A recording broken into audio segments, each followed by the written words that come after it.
Hello, people. Yes, I am finally doing a narration for Link's Quest for the Mask. My first episode, Tattle and the Reluctant Deku, which, by the way, is a reference to a very obscure Scooby-Doo movie, Scooby and the Reluctant Werewolf, which probably sucked ass, so I probably won't go into, so I'm not going to go into much detail about it. Anyways, you see that I mentioned not having enough money to do this scene, which is a bunch of bull crap. I've had plenty of money to do this. Didn't actually cost that much money. But that scene, the scene where Link turning into a Deku shrub, that traumatized me as a kid. I'm dead fucking serious. That traumatized me. I refuse to watch that scene to this day. I put a book up to the screen and turn the volume down all the way whenever it comes on to skip through it all. Hate it. And here we are introduced to the actors. We have Tattle, which this is the original actor for her. We replaced her during the third or fourth episode in this season, and the new actor is not quite as good. She sounds like a guy, and at least she doesn't leave those trails behind, but it just doesn't sound like Tattle. It just doesn't have the right ring tone to it. And as for Link, yeah, I really have to give this guy lots of credit. He's a real trooper. He's puts on that costume every day, and he doesn't even argue about anything. He doesn't complain. It's probably cramped, hot, sweaty in there, but he doesn't complain at all. He's just does his job. I really look up to that guy. He's good. He's an excellent guy. As for Sharp, though, it was a real pain to get that guy on here. He charged me $10 for every scene that he was in, and I don't have that kind of money. I'm buying other stuff like video games and video games. And I don't even think it was worth it. His voice acting sounds like crud. He can't even do an evil laugh right. Like, what's this nya stuff? It sounds like a souped up version of some old character. I can't think of it at the moment. And Link takes out his ocarina here because if I didn't make him take out his ocarina, he would take damage and die eventually. Due to the fact that he has this sort of effect, Sharp, that kills people in his presence, which is kind of another difficulty in the scene. And by the way, if anybody can think of any black people that appeared in any Legend of Zelda games besides the CDI ones, please tell me. I will give you 30 brownie points for that. And I might do something extra special for you in the next movie I'm making, hint hint. Oh, by the way, I made a Scrooge McDuck reference there too. 50 brownie points, and a definite special thing in the next movie for whoever, never mind about that. But I did make a DuckTales reference there.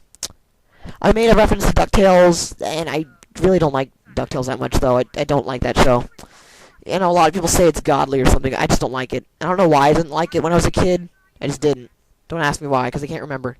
Oh, and did you see the wall was a different texture there? Yeah. That was because of an animation mix-up that we went through. My bad. Well, you see, so it had something to do with the recording that we were doing, and it kind of messed up the textures in the game. So we had to do the scene over. I'm just the most popular line I ever about fucking whores. You fucking whore!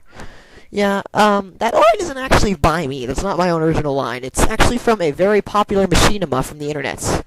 50 brownie points to whoever can get that one. There's where I need to say that. 50 brownie points and a definite recognition, something that I'm going to be making in the near future. So, I'll give you a hint. It's from it's a popular shooting game, online, and it's not Counter-Strike. That's probably a really big clue for you guys.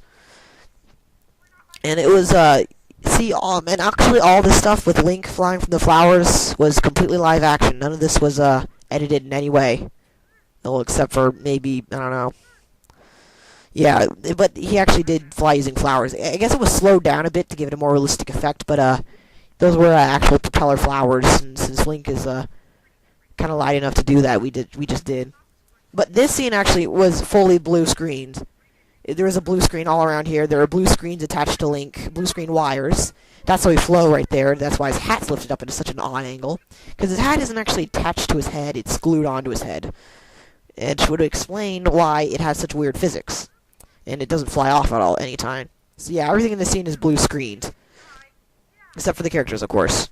I did a really good job of editing out the little white lines that appear next to them, though, and never something blue screens. And, all the scripting at this point was ad-libbed. Seriously, it just wrote ad-lib on the thing there, so everybody just made up their own crap. Which, not very well. Oh, and here we almost dropped Link into the abyss right there. But fortunately somebody grabbed the switch at the last moment, so we were safe from having to delete that line over again. Lazy bastards we are. That tree actually is also another thing that wasn't blue screened into here. It was a prop we bought at the store. We just bought a tree and cut it up a little bit and put it in there. And no purpose in it, just to insult Link. We love insulting him, and he takes it like a man. And yeah, end credits. All the music in this thing was from Final Fantasy Tactics Advance. Just a little tidbit for you guys. Not necessarily a good game, but the music was fine for a GBA. And there was a script.